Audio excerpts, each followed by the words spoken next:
नमस्कार विद्यार्थी मित्रांनो आणि माझ्या आदरणीय निदेशक बंधूंनो, मी उत्तम कुमार जगताप. महाराष्ट्र शासनाच्या व्यवसाय शिक्षण व प्रशिक्षण संचालनालय महाराष्ट्र राज्य मुंबई यांच्या टीचवेअर ई क्लासरूममध्ये आपल्या सर्वांचे स्वागत आहे. विद्यार्थी मित्रांनो, आजचा आपला टॉपिक आहे इंटरचेंजेबिलिटी. तर विद्यार्थी मित्रांनो, इंटरचेंजेबिलिटी म्हणजे काय, आज या पाठामध्ये आपण सविस्तर माहिती घेऊया.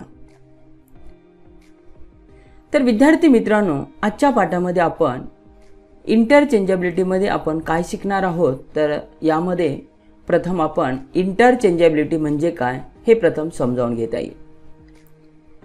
मास प्रोडक्शन म्हणजे काय याविषयी सुद्धा आपल्याला समजावून घेता येईल. इंटरचेंजेबिलिटीमुळे होणारे फायदे आणि तोटे हे सुद्धा समजावून घेता येतील. सिलेक्टिव्ह असेंब्ली आणि नॉन सिलेक्टिव्ह असेंब्लीमधील फरक सुद्धा आपल्याला सांगता येईल. चला तर मग विद्यार्थी मित्रांनो, आपण या ठिकाणी एक एक करून प्रत्येक उद्देश समजावून घेऊया. तर विद्यार्थी मित्रांनो, प्रथम आपण समजावून घेऊया की व्हॉट इज इंटरचेंजेबिलिटी. इंटरचेंजेबिलिटी म्हणजे काय. तर विद्यार्थी मित्रांनो, या इंटरचेंजेबिलिटीमध्ये आपण इंटर, चेंज आणि ॲबिलिटी ह्या तीन शब्दांचा वापर करून हा इंटरचेंजेबिलिटी हा एक शब्द तयार झालेला आहे. आणि या इंटरचेंजेबिलिटीला असेंब्ली सेक्शनमध्ये खूप सारे महत्त्व आहे. इंटर म्हणजे आतील, चेंज म्हणजे बदल आणि ॲबिलिटी म्हणजे तिची क्षमता. म्हणजे इंटरचेंजेबिलिटीमध्ये काय असतं की पार्टची जर आपण अंतर्गत अदलाबदल केली तर त्या असेंब्लीमध्ये कोणत्याही प्रकारचा अडथळा येत नाही. त्याला आपण काय म्हणतो, इंटरचेंजेबिलिटी असं म्हणतो. तर इंटरचेंजेबिलिटी म्हणजे काय. तर विद्यार्थी मित्रांनो, मशीन असेंब्लीमध्ये पार्ट्समध्ये अदलाबदल करून वापर केला जातो. तर विद्यार्थी मित्रांनो, त्या पार्टची जर आपण अदलाबदल करत असताना त्या पार्टची क्षमता म्हणजे योग्यता असेंब्लीमध्ये कोणत्याही प्रकारचा अडथळा न येता ती असेंब्ली पूर्ण होते. यालाच आपण काय म्हणतो, इंटरचेंजेबिलिटी असं म्हणतो. तर विद्यार्थी मित्रांनो, इंटरचेंजेबिलिटी म्हणजे काय या ठिकाणी तुम्हाला समजलं असेल. म्हणजे काय की मशीन असेंब्लीमध्ये जर आपण पार्टची अदलाबदल केली, अंतर्गत जर आपण अदलाबदल केली तर त्या पार्टची क्षमता ती कायम टिकून राहते आणि तिची क्वालिटी उत्तम असते व असेंब्लीमध्ये कोणत्याही प्रकारचा अडथळा न येता ती असेंब्ली पूर्ण होते. यालाच आपण काय म्हणतो, इंटरचेंजेबिलिटी असं म्हणतो. यानंतर विद्यार्थी मित्रांनो, आपण पाहूया की इंटरचेंजेबिलिटी म्हणजे नक्की काय. तर वर्कशॉपमध्ये आपण जेव्हा मास प्रोडक्शन करतो तेव्हा त्या कारागिराला वेगवेगळ्या कार्यक्रिया म्हणजे ऑपरेशन्स करण्यास दिले जातात. तर विद्यार्थी मित्रांनो, अशा प्रकारे प्रत्येक कारागिराला वेगळं काम दिल्यानंतर तो काय करतो, काम पूर्ण करतो आणि फिनिश झालेले सर्व जॉब स्टोअरमध्ये आणून जमा करतो. या जमा केलेले सर्व पार्ट्स आवश्यकतेनुसार मशीन असेंब्लीमध्ये वापरले जातात व त्या मशीन असेंब्लीमध्ये कोणत्याही प्रकारचा अडथळा न येता ती असेंब्ली काय होते, पूर्ण होते. त्यालाच आपण काय म्हटलं होतं, इंटरचेंजेबिलिटी असं म्हटलं होतं. तर विद्यार्थी मित्रांनो, इंटरचेंजेबिलिटी या टॉपिकमध्ये आपल्याला महत्त्वाचा जो पार्ट शिकायचा आहे तो म्हणजे मास प्रोडक्शन. मास प्रोडक्शनमध्ये तयार होणारा जॉब हा दिलेल्या लिमिट्समध्येच तयार होतो. म्हणजे तो अचूक मापात तयार होतो आणि तो तयार झालेला पार्ट आपण स्टोअरमध्ये जमा करतो आणि तयार झालेले सर्व पार्ट्स या मशीन असेंब्ली सेक्शनमध्ये वापरण्यास आणले जातात आणि या मशीन असेंब्लीमध्ये कोणत्याही प्रकारचा अडथळा येत नाही. यालाच आपण काय म्हणतो, इंटरचेंजेबिलिटी असं म्हणतो. तर यानंतर विद्यार्थी मित्रांनो, इंटरचेंजेबिलिटी सिस्टममध्ये मास प्रोडक्शनमध्ये ही काम करण्याची पद्धत कशी असते ती या ठिकाणी समजावून घेऊया. तर मास प्रोडक्शनमध्ये सर्व पार्ट्स हे इंटरचेंजेबल असतात आणि ते असावे लागतात. त्यासाठीच आपण काय करतो, प्रत्येक कारागिरीला हा वेगळा पार्ट दिला जातो. म्हणजे प्रत्येक पार्ट्स हा बनवणारा कारागीर वेगळा असतो. मग कुणी ड्रिलिंग करत असेल, कुणी शेपिंग करत असेल, कुणी मिलिंग करत असेल, कुणी लेथ मशीनवरती जॉब बनवत असेल, कुणी थ्रेडिंग करत असेल, कुणी रिमिंग करत असेल. म्हणजे जेवढ्या मशीनसाठी जेवढे पार्ट्स असतील तो प्रत्येक कारागीर हा काय करत असतो, काम वेगवेगळं करत असतो.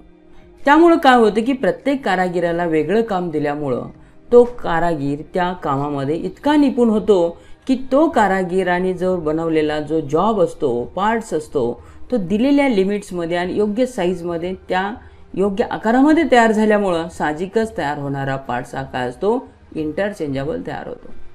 तर विद्यार्थी मित्रांनो, तुमच्या असं लक्षात आलं असेल की इंटरचेंजेबिलिटी सिस्टममध्ये आपल्याला कामाची पद्धत जी असते ती प्रत्येक पार्ट्स हा बनवणारा कारागीर वेगळा असतो आणि प्रत्येक कारागीर हा वेगवेगळं काम करत असल्यामुळं तो कारागीर आपल्या कामामध्ये इतका तरबेज होतो की त्याच्याकडून तयार होणारा पार्ट्स हा दिलेल्या लिमिट्समध्ये तयार झाल्यामुळं की त्याची साईज आणि अचूकता, गुणवत्ता चांगली असल्यामुळे तयार होणारा पार्ट्स हा इंटरचेंजेबलच तयार होतो.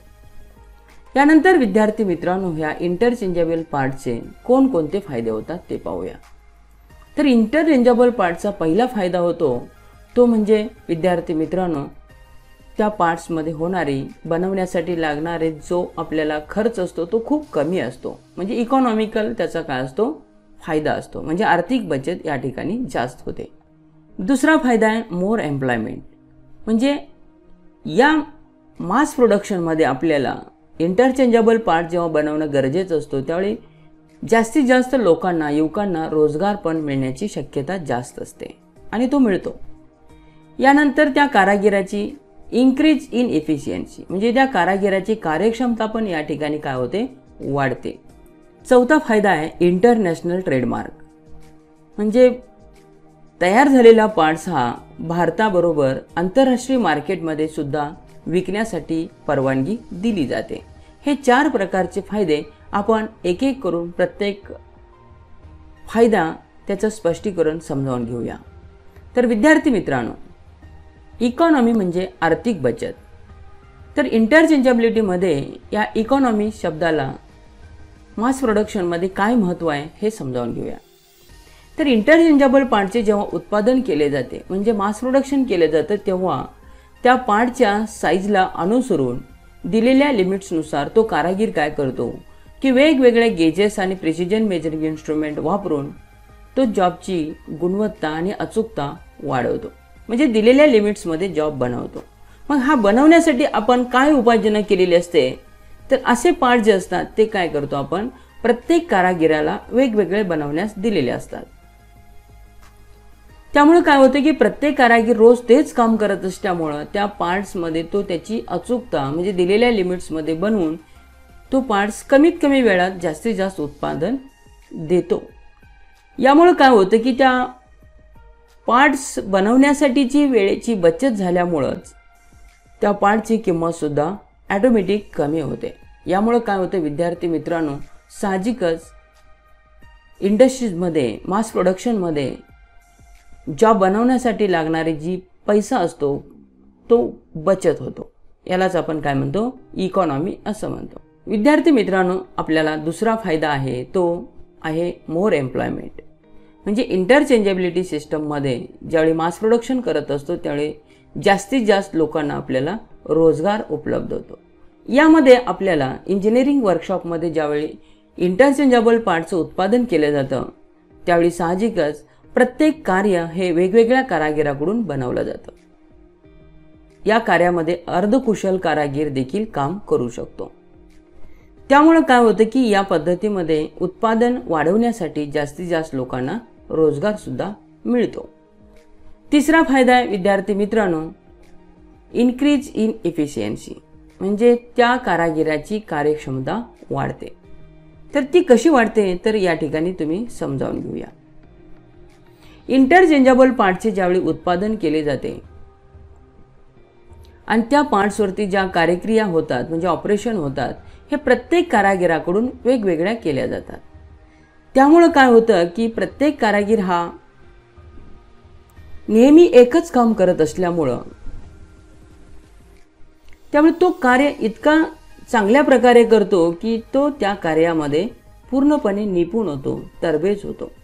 त्यामुळे काय होतं विद्यार्थी मित्रांनो, त्या कारागिराच्या कार्यक्षमतेत ॲटोमॅटिक वाढ होते. म्हणजे रोज तेच काम केल्यामुळं ते काम त्याच्यासाठी अतिशय सहज होऊन जातं. त्यामुळेच काय होतं की त्या कारागिराची कार्यक्षमतेत वाढ जरूर होते. यानंतर विद्यार्थी मित्रांनो, चौथा फायदा आहे इंटरनॅशनल ट्रेडमार्क, म्हणजे आंतरराष्ट्रीय व्यापार चिन्ह.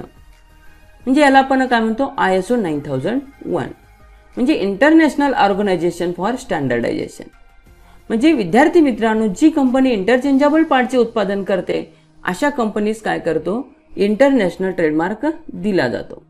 तर विद्यार्थी मित्रांनो, तुमच्या लक्षात आला असेल की ISO म्हणजे काय. तर ISO म्हणजे काय, इंटरनॅशनल ऑर्गनायझेशन फॉर स्टँडर्डायझेशन. तर विद्यार्थी मित्रांनो, अशा कंपनीने बनवलेले जे स्पेअर पार्ट्स असतात ते आंतरराष्ट्रीय बाजारपेठेमध्ये विक्री करता तयार असतात, ते विक्री करता येतात. मग अशा कंपनीज आंतरराष्ट्रीय व्यापार चिन्ह इंटरनॅशनल ट्रेडमार्क देऊन अशा कंपन्यांना काय केलं जातं, ISO ट्रेडमार्क देऊन असेंब्लीमध्ये यांचा कोणत्याही प्रकारचा अडथळा न आल्यामुळं ह्याला आंतरराष्ट्रीय बाजारपेठेमध्ये विक्री करता मान्यता दिली जाते.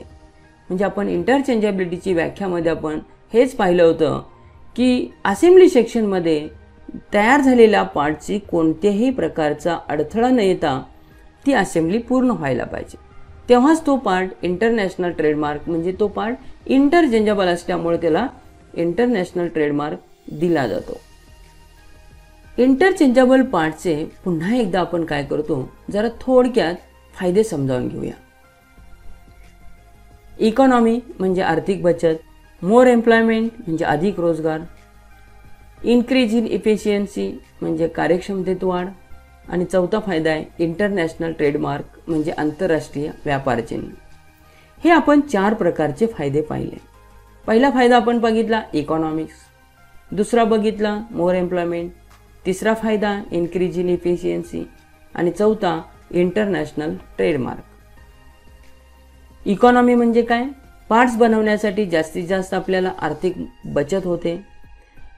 मोर एम्प्लॉयमेंटमध्ये आपण जास्तीत जास्त युवकांना रोजगार उपलब्ध करून देऊ शकतो, कारण पार्ट्स हा आपल्याला मास प्रोडक्शनमध्ये करावा लागतो. इन्क्रीज इन इफिशियन्सी, कारागीर रोज तेच काम करत असल्यामुळे त्याच्या कार्यक्षमतेत वाढ होते. आणि तयार झालेला पार्ट्स हा इंटरचेंजेबल असल्यामुळं त्या कंपनीला, म्हणजे स्टँडर्ड असलेल्या पार्टला, दिलेल्या लिमिटमध्ये असलेल्या पार्टला एक इंटरनॅशनल ट्रेडमार्क दिला जातो. म्हणजे भारताबरोबर आंतरराष्ट्रीय मार्केटमध्ये जॉब विक्री करता मान्यता दिली जाते.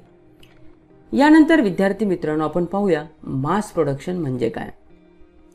मास प्रोडक्शन म्हणजे काय, तर विद्यार्थी मित्रांनो, कोणत्याही एकाच प्रकारच्या पार्टचे अथवा युनिटचे जास्तीत जास्त उत्पादन निर्माण करणे म्हणजेच मास प्रोडक्शन असे म्हणतात.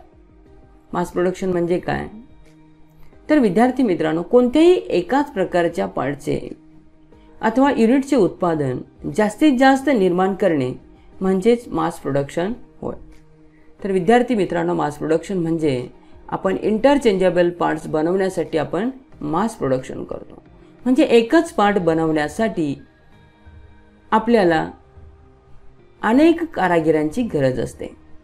त्यावेळी काय होतं की जास्तीत जास्त पार्टचं उत्पादन तयार होतं, त्यामुळेच त्या प्रोसेसला आपण मास प्रोडक्शन असे म्हणतो. यानंतर पाहूया विद्यार्थी मित्रांनो, मास प्रोडक्शनमुळे होणारे फायदे. यामध्ये पहिला फायदा आहे की पार्टचे उत्पादन कमीत कमी वेळेत होते. दुसरा फायदा, पार्टच्या उत्पादन क्षमतेत वाढ होते. तिसरा फायदा आहे पार्टचा उत्पादन खर्च कमी येतो. चौथा फायदा आहे पार्टची किंमत सुद्धा कमी होते. आणि पाचवा फायदा आहे मशीनचे स्पेअर पार्ट सहज उपलब्ध होतात. तर विद्यार्थी मित्रांनो, तुमच्या लक्षात आलं असेल की मास प्रोडक्शनमुळे कोणकोणते फायदे होतात.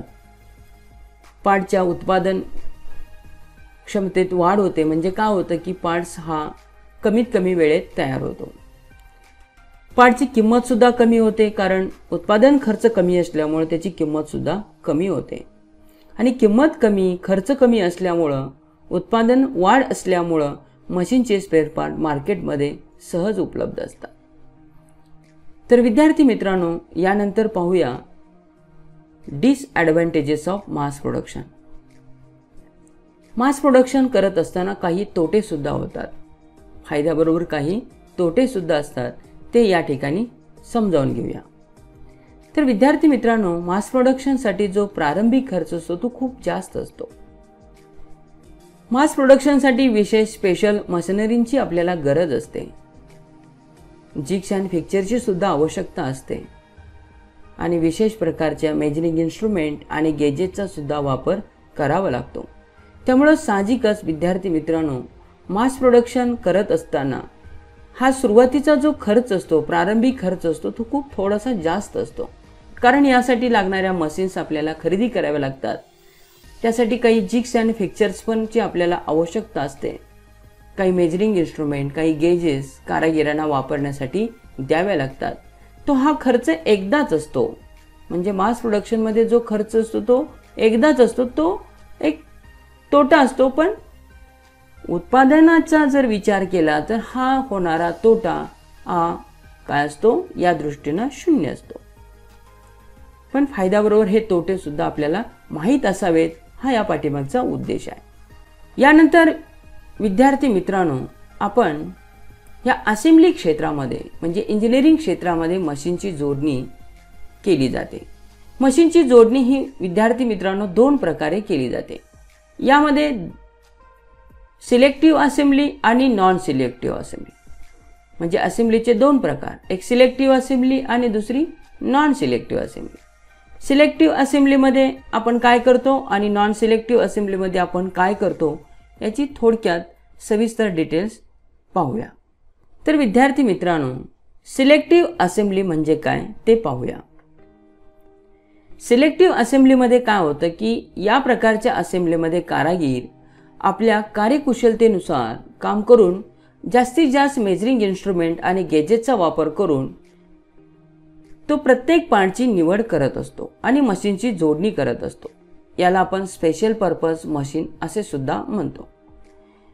तर तो काय करतो की या असेंब्लीमध्ये कार्यकुशलतेनुसार म्हणजे त्याच्या स्वतः बनवून त्या स्पेशल पर्पज मशीनसाठी अनेक प्रकारचे मेजरिंग इन्स्ट्रुमेंट आणि गेजेसचा वापर करून पार्टची तो निवड करून ही मशीन असेंब्ली करतो. त्यालाच आपण काय म्हणतो, सिलेक्टिव्ह असेंब्ली असं म्हणतो.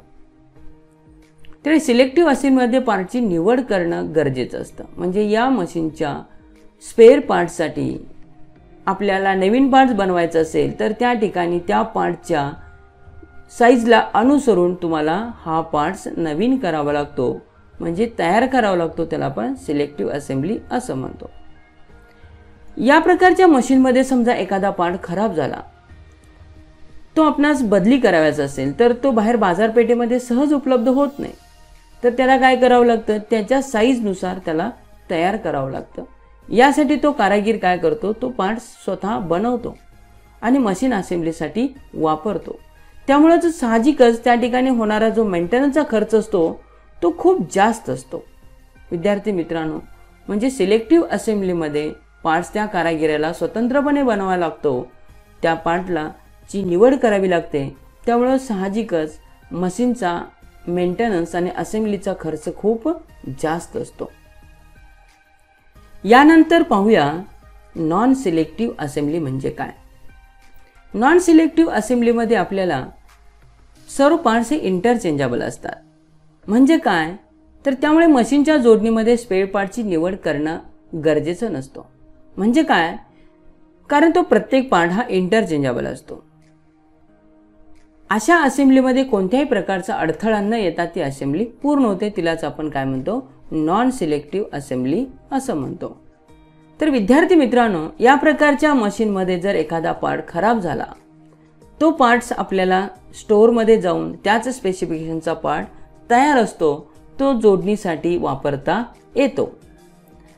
तर असेंब्लीमध्ये मग कोणत्याही प्रकारचा अडथळा न येता ती असेंब्ली होते, पूर्ण होते. म्हणजे होणारं प्रोडक्शन न थांबता प्रोडक्शन आपण कंटिन्यू चालू ठेवतो. म्हणजे काय होतं की या ठिकाणी नॉन सिलेक्टिव्ह असेंब्लीमध्ये कोणत्याही पार्टची आपल्याला निवड करण्याची गरज नाही. थोडक्यात काय, त्यामुळे मशीनचा जो असेंब्लीचा किंवा मेंटेनन्सचा खर्च असतो तो खूप कमी असतो. यानंतर विद्यार्थी मित्रांनो, इंटरचेंजेबिलिटी या टॉपिकवरील काही असाइनमेंट्स यांचा अभ्यास करूया. विद्यार्थी मित्रांनो, पहिला प्रश्न आहे, असेंब्ली म्हणजे काय. असेंब्ली म्हणजे काय, तर विद्यार्थी मित्रांनो जोडणी. जोडणी म्हणजे काय की इंजिनिअरिंग क्षेत्रामध्ये दोन पार्टची जोडणी, म्हणजे आपल्याकडे असणारा नट आणि बोल्ट हे एक आपापसामध्ये जोडले जातात, त्यांना आपण काय म्हणतो, असेंब्ली असंच म्हणतो. तर विद्यार्थी मित्रांनो, असेंब्ली म्हणजे काय तर वर्कशॉपमध्ये एखादं मशीन जेव्हा आपण बनवतो त्यावेळी मशीनसाठी अनेक प्रकारच्या स्पेअर पार्टची गरज असते. यांना एकत्र एकाच मशीनसोबत फिट करणे यालाच आपण काय म्हणतो, असेंब्ली असं म्हणतो. थोडक्यात असेंब्ली म्हणजे काय, दोन किंवा दोनपेक्षा अधिक पार्ट्स एकत्र जोडवणाऱ्या प्रोसेसला आपण असेंब्ली असं म्हणतो. तर दुसरा प्रश्न आहे विद्यार्थी मित्रांनो, पार्टची अचूकता म्हणजे काय. अचूकता म्हणजे त्याची क्वालिटी.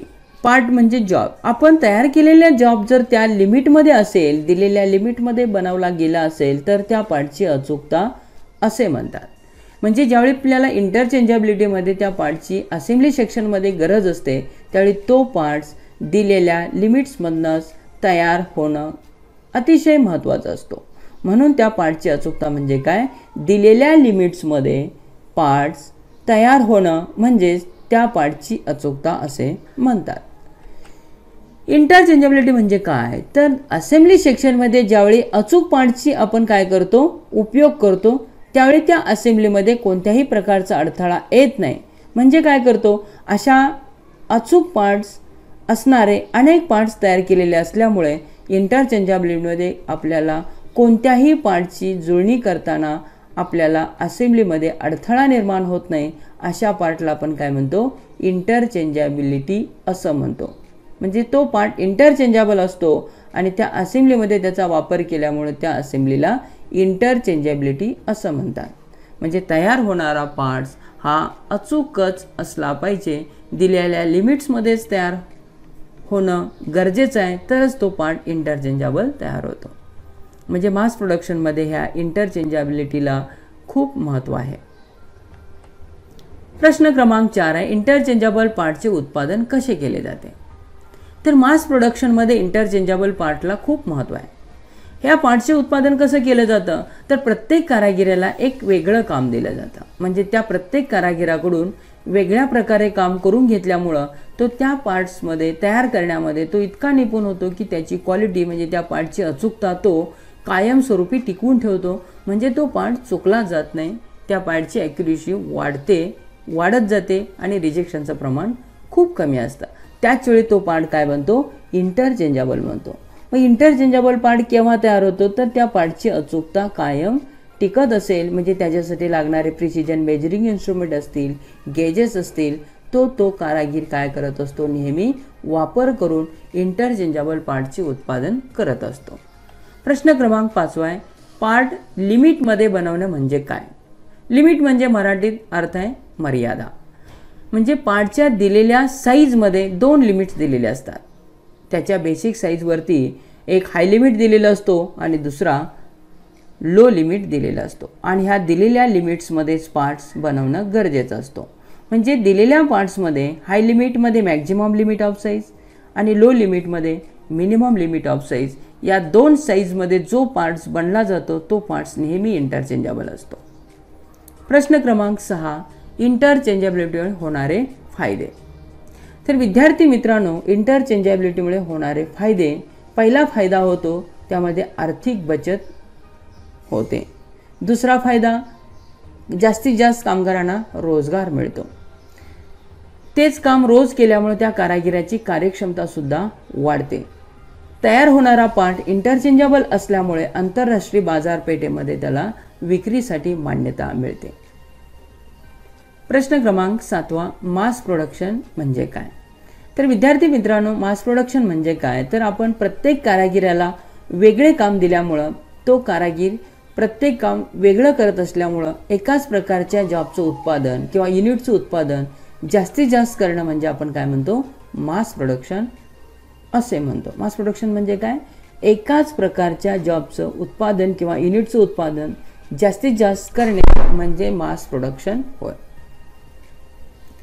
प्रश्न क्रमांक 8, मास प्रोडक्शनमुळे होणारे फायदे सांगा.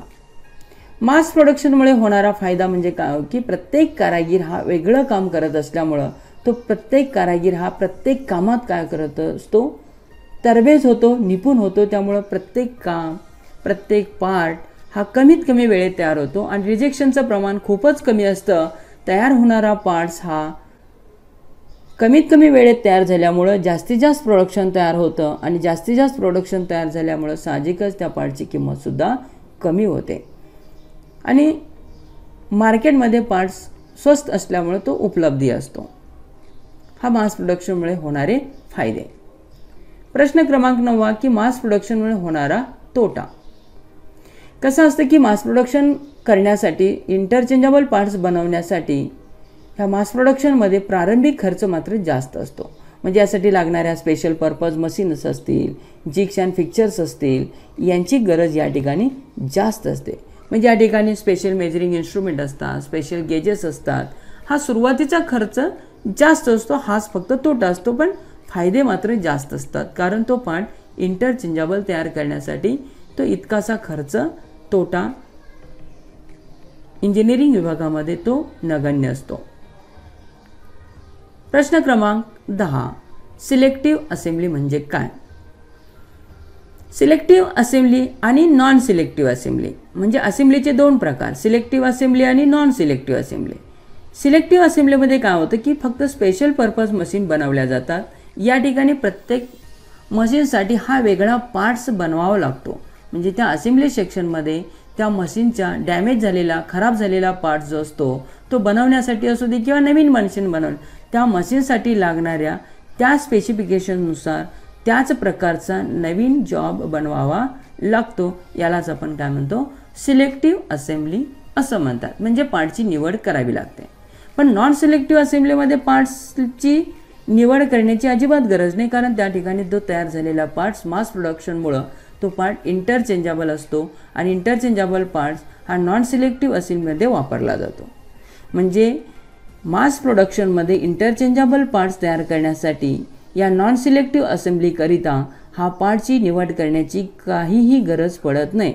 याला म्हणतात नॉन सिलेक्टिव्ह असेंब्ली. अशा प्रकारे विद्यार्थी मित्रांनो, ह्या असाइनमेंटचा आपण अभ्यास केला. म्हणजे या धड्यामध्ये आपल्याला इंटरचेंजेबिलिटी या पाठामध्ये असेंब्ली म्हणजे काय, तर त्या पार्टच्या चुकता का ठरवली जाते, इंटरचेंजेबल पार्टची निर्मिती का केली जाते, इंटरचेंजेबल पार्टचे उत्पादन केव्हा केलं जातं, तोच पार्ट त्या दिलेल्या लिमिट्समध्येच बनवणं का गरजेचं असतो, इंटरचेंजेबिलिटी होणारे कोणकोणते फायदे असतात, मास प्रोडक्शनमुळे कोणते फायदे होतात आणि कोणते तोटे होतात, सिलेक्टिव्ह असेंब्ली आणि नॉन सिलेक्टिव्ह असेंब्ली म्हणजे काय, तर ह्या इंटरचेंजेबिलिटी पार्टमध्ये आपण या ठिकाणी खूप सारी माहिती घेतली आहे. धन्यवाद विद्यार्थी मित्रांनो. हा टॉपिक या ठिकाणी आपल्याला खूप चांगल्या पद्धतीने समजला असेल अशी मी आशा व्यक्त करतो आणि मी उत्तम कुमार जगताप या ठिकाणी आपली रजा घेतो. धन्यवाद.